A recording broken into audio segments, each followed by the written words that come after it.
The big news was several hours after we finished recording. Of course, the biggest news of the week happens, and that's Ric Flair signs with AEW. So I've got loads of information on it, but you tell me your initial reaction to Ric Flair getting signed to a 2-year deal.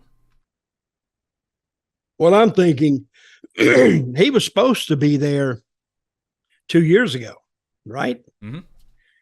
Then that unfortunate episode of Dark Side of the Ring aired, which showed Flair, which showed the true Flair, really.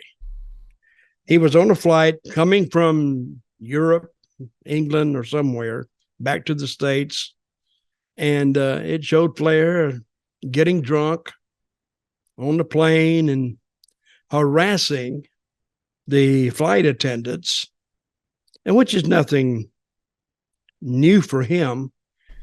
And then Tony Khan apparently saw it and said, "Oh no, I can't bring him on if that's what happened."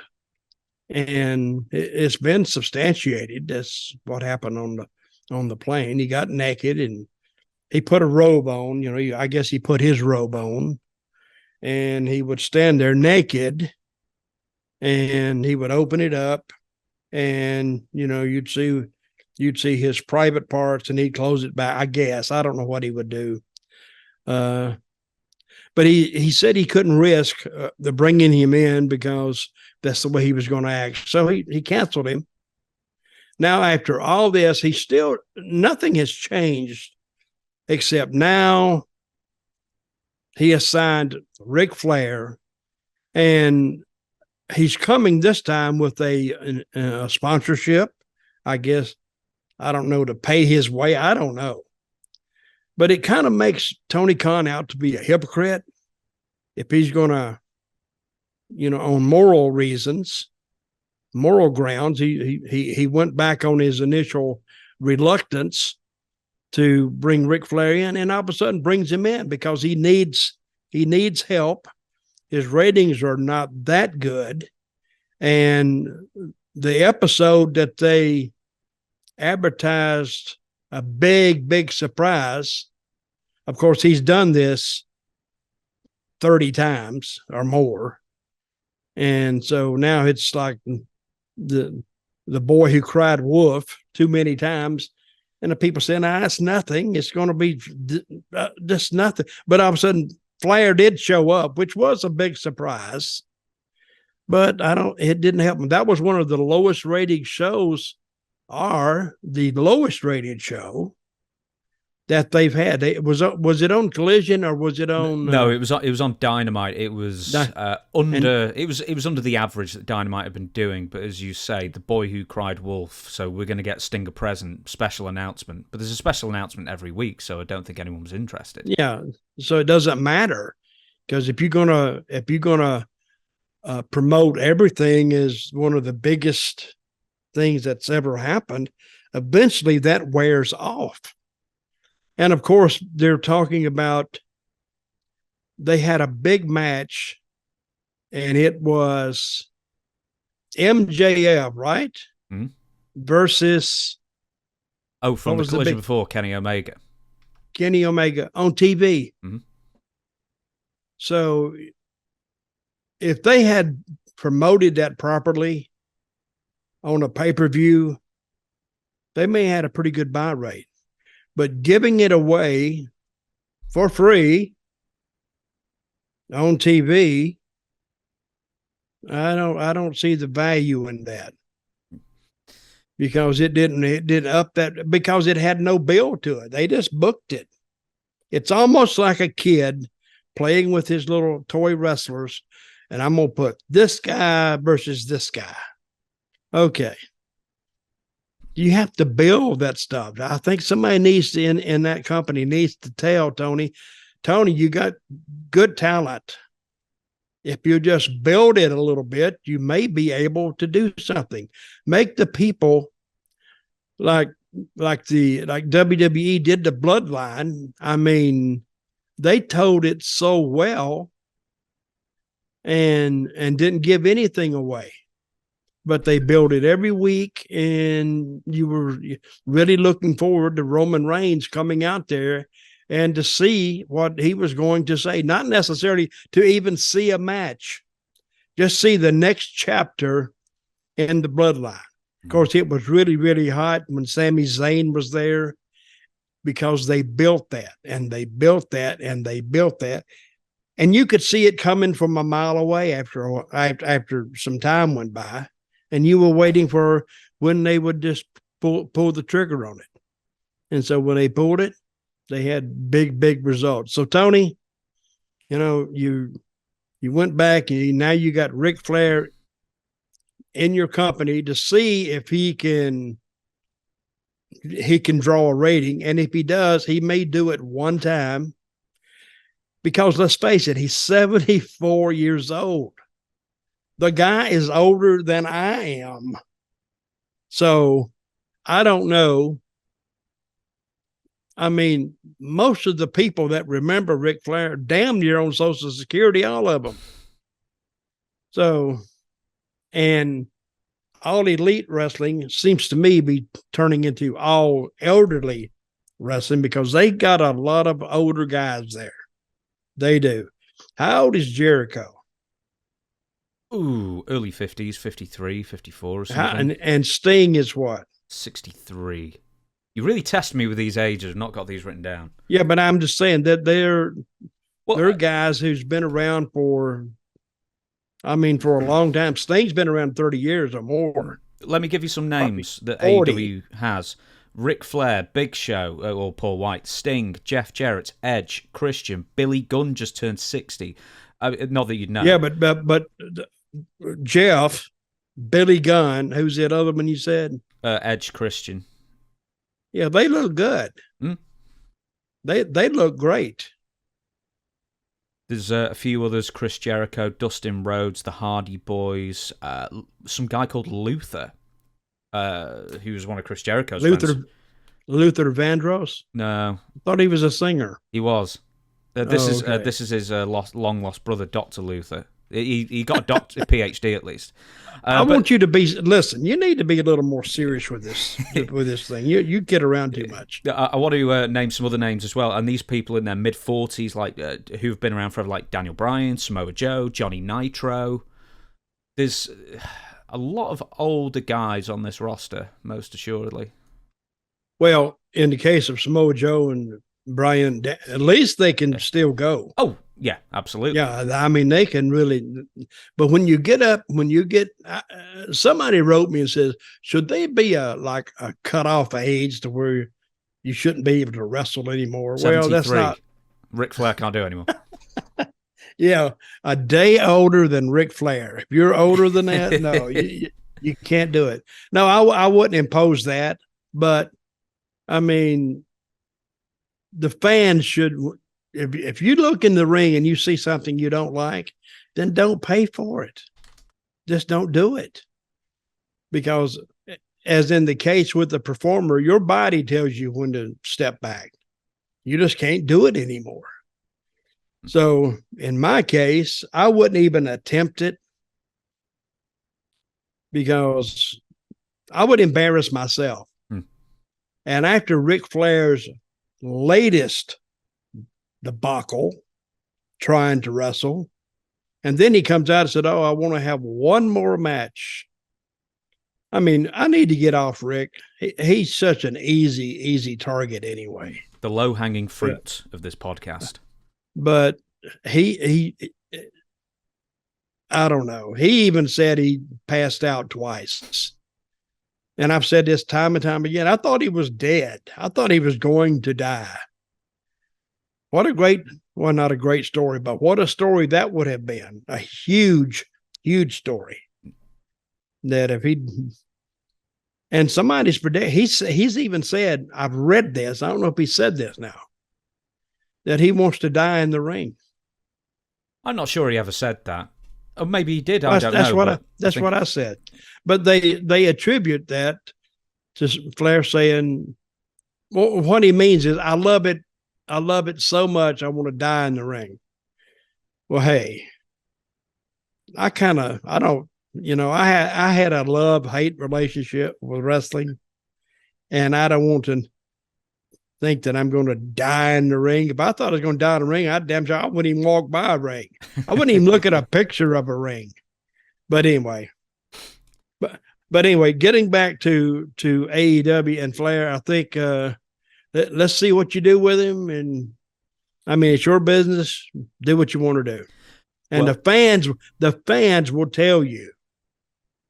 They went to Louisville. Did I tell you this? They went to Louisville. They did. And it didn't do very well. I think that was the collision we just saw, or the dynamite we just saw. Yeah, I think it was the dynamite. And they put all the people on one side, and yeah, but I mean, I heard this do that as well, or did. I've been there when they did that. I've been there when TNA did it. I mean, if you don't have enough people, you say, "Hey, everybody, get on the other side of the ring." Just go over there and get up, get all your stuff, whatever you brought, walk to the other side of the arena and get in those seats there, because we don't want it to look empty. You know that just before I'll say this, actually, someone wrote to me or wrote a comment in one of the videos that said that they actually worked as a seat filler for WWE back in like 2004 or something like that. And the rules is that, they had loads of these guys and they all sat on the hard camera side. And essentially, if they saw some empty seats, they'd basically tell them to go fill them. And what they were told was, if the person who's left an empty seat for so long comes back, you're not allowed to tell them you're a seat filler. You have to say, "I'm sorry, my bad, I got mistaken," and then move on. Then you move back to the hard camera side. And then, if there's another seat free, you move on again. But AEW, I believe, has seat fillers as well. WWE has for quite a while. But I don't know. I thought you'd like to know that there are still seat fillers, almost like the Oscars. Well, this is what I heard from Louisville, that they did have seat fillers there, because that Yum Center, now that's a stupid name for a building, the Yum Center, but it's Kentucky Fried Chicken. They're the building sponsor, the Yum Center. They got like 21,000 seats there. It's a huge, huge building. So I think AEW put like 3,200 in it, 3,500 in it. It don't matter. They could put 10,000 in it. If they're spread out, it still looks, 10,000 would be half empty. But it's I'm going to blow your mind here. 4,800. So that's actually that? That was the attendance for the Louisville show. No, that's what it was scaled for. Okay. It was scaled for 4,800. You're absolutely right. Apologies. See, folks. There you go. I didn't even read it, and I knew that it sounded a little bit off. It was scaled for 4,800. You know where they should have went, but I don't even think the building is even operational anymore, was the Louisville Gardens. That's where when I worked in Memphis, that was the building we used. And we wouldn't fill it up every week, but we would about 3/4. We'd fill it up almost every week. That's 52 times a year. That's not coming to the town once a year. 52 weeks a year. That's what we put in there. 4,112 is what Dynamite sold for that event. No. Do you believe to doubt wrestlingheadlines.com? Yeah, that's right. So, listen, before we get off Ric Flair, as I say, the low-hanging fruit of the podcast world at this point. Maybe I'm not ready to get off Ric Flair. No, well, let's stay on him then. Let's ride him. No, it sounded a bit sexual then if I say it like that. Let's not do that. But let's stay on the topic of Ric Flair. He recently clarified with ESPN that his in-ring status, I'm turning American, with AEW is, and here's the quote, "I'm up for it, but they won't let that happen. They will not let Ric Flair wrestle in AEW, apparently." What the hell? I guarantee you he's going to be in the ring. Do you think he'll just interfere and have another heart attack, or will he actually wrestle? I swear, he will get Tony Khan alone in the hotel after everything's over. And Tony, I got an idea.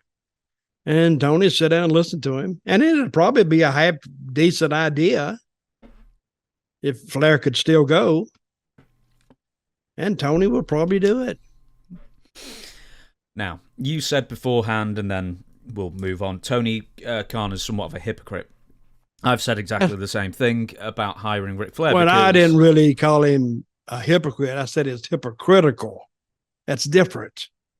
Okay, I'll say I don't want to knock Tony Khan because I have met him. Nice guy. I met him in Jacksonville. I didn't know he lived there, but he come up and started talking. I still with WWE, and he was visiting one night, and he come up and he introduced himself, and very nice guy. Mm-hmm. So I don't want to call him a hypocrite. Okay. Hypocritical. Okay, that's a clarification. It doesn't really, you're not calling the person a hypocrite.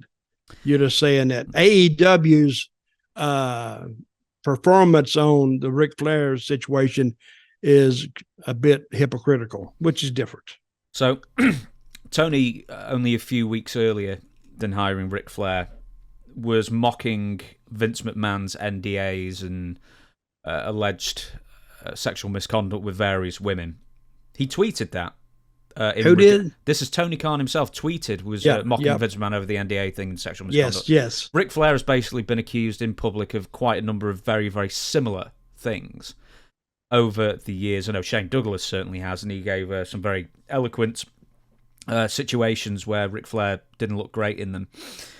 Now, having said that, I'll tell you about that afterwards. Having said that, Tony Khan wouldn't hire Bret Hart in 2019 because Bret didn't want to be on screen. He wanted to just be in the back and help out and be an agent, that kind of thing. And it's Bret Hart. I mean, there's very few people who'd be better at that job than him. And secondly, the other thing is Jay Briscoe.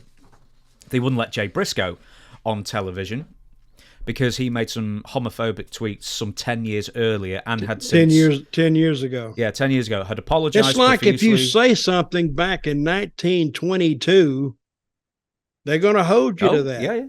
Warner Brothers Media, I think this is more Warner Brothers Media or Discovery rather than Tony Khan, but Warner Brothers did not want Jay on television because of those tweets, even though they'd apologized and, shown genuine contrition. But then Ric Flair's had all these allegations, and Warner Brothers Discovery are absolutely fine having Ric Flair on TV, apparently. He brought the money. Exactly. He brought some money with him. He brought the money bags. Oh, okay. So you did this and you did that. You shot that guy and you robbed a bank and you did this. And, you had all these discrepancies with women and all this. But you got some money. So we'll just overlook that background and just come on in. Mm-hmm. Isn't that always the way money talks? And bullshit takes the bus. Yep, that's exactly. And this is a prime example of that.